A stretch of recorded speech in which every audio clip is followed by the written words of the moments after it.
আসসালামু আলাইকুম। সবাই কেমন আছেন? আশা করি সবাই অনেক অনেক ভালো আছেন। আজকে আমি তৈরি করে দেখাবো পারফেক্ট ছানার রসমালাই রেসিপি, যেটা আপনারা কোনো রকম রান্নার কোর্স না করেই ঘরেই পারফেক্ট ছানার রসমালাই তৈরি করতে পারবেন। আর এভাবে একটা ভিডিওতে সবগুলো টিপস থাকবে, যেমন ছানা পারফেক্ট ভাবে তৈরি করা, আর সব থেকে বড় যেটা হচ্ছে ছানার মিষ্টিগুলো কিভাবে পারফেক্ট করবেন সেটাও কিন্তু দেখিয়ে দিব। আশা করছি এই একটা ভিডিও দেখে আপনারা যদি রসমালাই তৈরি করেন, ইনশাল্লাহ প্রথমবারই আপনারা পারফেক্ট ভাবে রসমালাই তৈরি করতে পারবেন ঘরেই। আর এভাবে একবার রসমালাই তৈরি করলে কোনো দিন আর বাজার থেকে কিনে খাবেন না, এত বেশি মজাদার হয়। আশা করছি এই ভিডিওটাও আপনাদের কাছে খুবই ভালো লাগবে। আর ভালো লাগলে অবশ্যই আমার চ্যানেলটা সাবস্ক্রাইব করে দিবেন। এখন কথা না বাড়িয়ে দেখে নেই আমি কিভাবে পারফেক্ট এই রসমালাইগুলো তৈরি করলাম। তার জন্য প্রথমেই 2 লিটার পরিমাণ লিকুইড দুধ নিয়ে নিলাম একটা ফ্রাই প্যানে।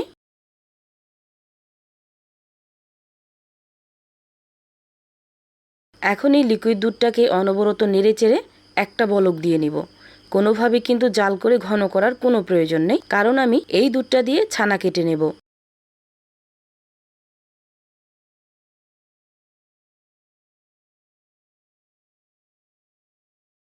এইভাবে আমি অনবরত নেড়ে চেড়ে এই দুধটাকে আমি বলক উঠিয়ে নিছি। এখন চুলাটাকে অফ করে এই দুধের হাঁড়িটাকে নামিয়ে নিব।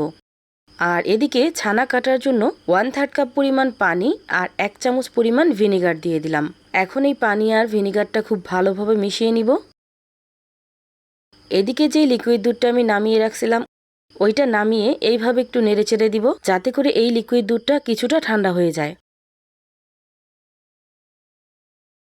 যখনই কিছুটা ঠান্ডা হয়ে যাবে ওই পর্যায়ে এসে অল্প অল্প করে আগে থেকে তৈরি করে রাখা সেই পানিটা এখানে দিয়ে দিব।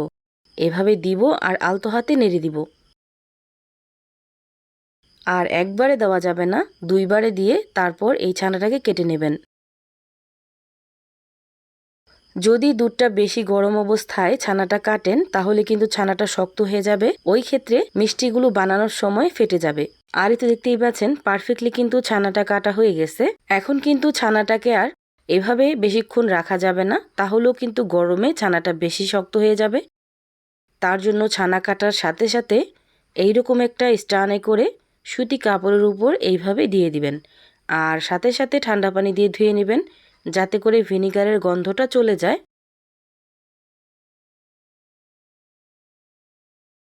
এভাবে খুব ভালোভাবে ধুয়ে নিছি। এখন আমি কাপড়টাকে এইভাবে মুড়িয়ে উপরে একটা ভারী জিনিস দিয়ে রাখবো, যাতে করে ছানার অবশিষ্ট পানিটা চলে যায়। আর এভাবে প্রায় 0.5 ঘন্টার মতো রেখে দিবেন।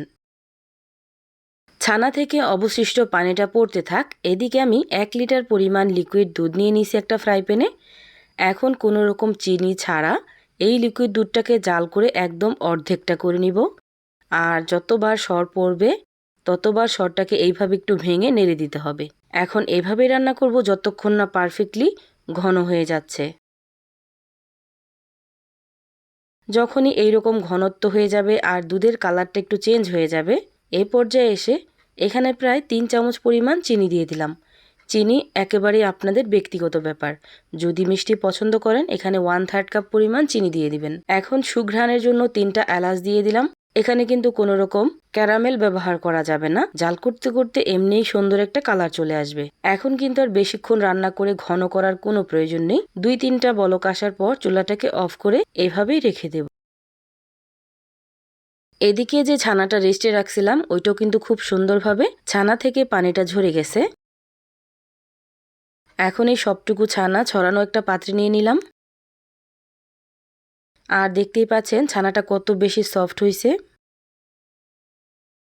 এখন হাত দিয়ে এই ছানাটাকে খুব ভালোভাবে মথে নিতে হবে। আমি কিভাবে ছানাটাকে মথে নিতেছি দেখে নিশ্চয়ই বুঝতে পারতেছেন। ঠিক এইভাবে হাতের তালু দিয়ে এইভাবে মথে নিতে হবে। আর এই কাজটা কিন্তু একদম 10 মিনিট বা 5 মিনিট করতে হবে না, 1 থেকে 2 মিনিট করে নিলেই হয়ে যাবে।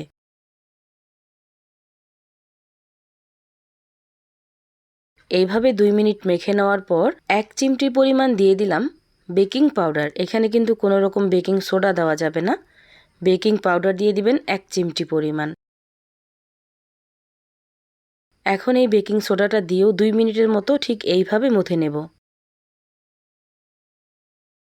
এই ছানাটা যেহেতু অনেক বেশি সফট হয়, এই জন্য ডলে ডলে কিন্তু একদম মেখে নেওয়া লাগে না, আলতো হাতে এইভাবে মেখে নিলেই হয়ে যায়। এভাবে আমি আরও 2 মিনিটের মতো এই ছানাটাকে মথে নিছি। এখন আমি ছানার বলের শেপগুলো দিয়ে নিব। তার জন্য এইরকম ছোট্ট একটা চামচের ভিতর লেচি নিয়ে এইভাবে সমান করে নিলাম, যাতে করে সবগুলো ছানার বল এক সমান হয়। আপনারা চাইলে হাত দিয়েও ছোট বড় করে তৈরি করতে পারেন। এখন আমি দেখিয়ে দিতেছি ছানার বলগুলো কীরকম করে তৈরি করবেন। হাতের তালুতে নিয়ে ঠিক এইভাবে করলে কিন্তু হয়ে যাবে। একইভাবে আমি সবগুলো ছানার বল তৈরি করে নিব। আপনারা যদি এই ছানার মিষ্টিগুলো অন্যভাবে তৈরি করতে চান, তাহলে একটু লম্বা বা চ্যাপ্টা করেও তৈরি করতে পারেন। এইভাবেই আমি সবগুলো ছানার বল তৈরি করে নিলাম। এখন এই ছানার বলগুলো আমি রান্না করতে চলে যাব। তার জন্য 1 কাপ পরিমাণ চিনি দিয়ে দিলাম একটা ফ্রাই প্যানে, আর 3 কাপ পরিমাণ দিয়ে দিব পানি। এখন ঢাকনা লাগিয়ে এইভাবেই রান্না করব যতক্ষণ না পারফেক্টলি বলক চলে আসে। আর এই তো দেখতেই পাচ্ছেন পারফেক্টলি কিন্তু বলক চলে আসছে।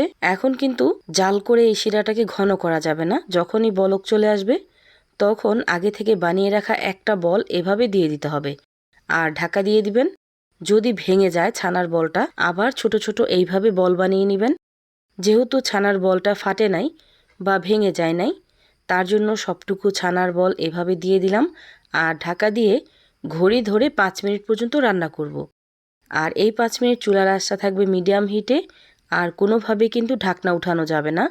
ঢাকনাটা লাগিয়ে এইভাবে 5 মিনিট পর্যন্ত রান্না করবেন। যদি প্রয়োজন হয় হাতলটা ধরে এইভাবে একটু নাড়িয়ে দিবেন।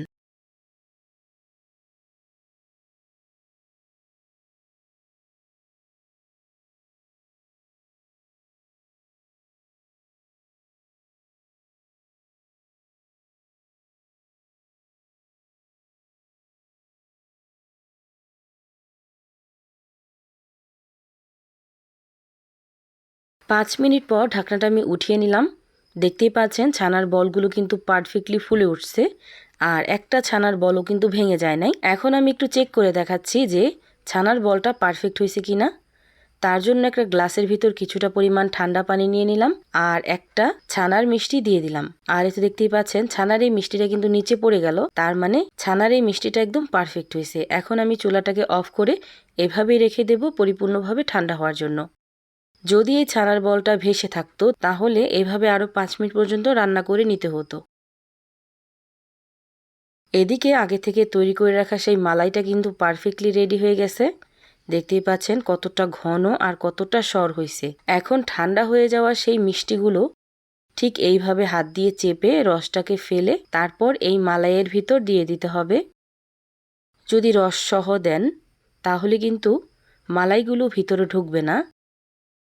এটা নিয়ে চিন্তা করার কোনো কারণ নেই যে এভাবে চাপ দিয়ে দিলাম হয়তোবা ফুলে উঠবে না বা এভাবেই চ্যাপটা হয়ে থাকবে। ছানার মিষ্টিটা যেহেতু পারফেক্ট হয়েছে, এই জন্য এভাবে যদি চাপ দিয়ে রসটা বের করেও ফেলেন, একটু পরে মানে 5 মিনিট হতে না হতেই পারফেক্টলি কিন্তু ফুলে উঠবে।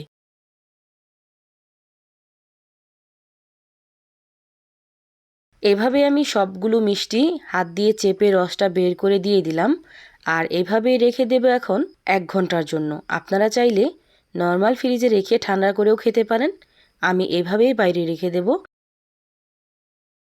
আর এই যে দেখতেই পাচ্ছেন 1 ঘন্টা পর মিষ্টিগুলো কিন্তু ফুলে একদম ডাবল হয়ে গেছে। এভাবে একবার হলেও বাসায় তৈরি করে দেখতে পারেন।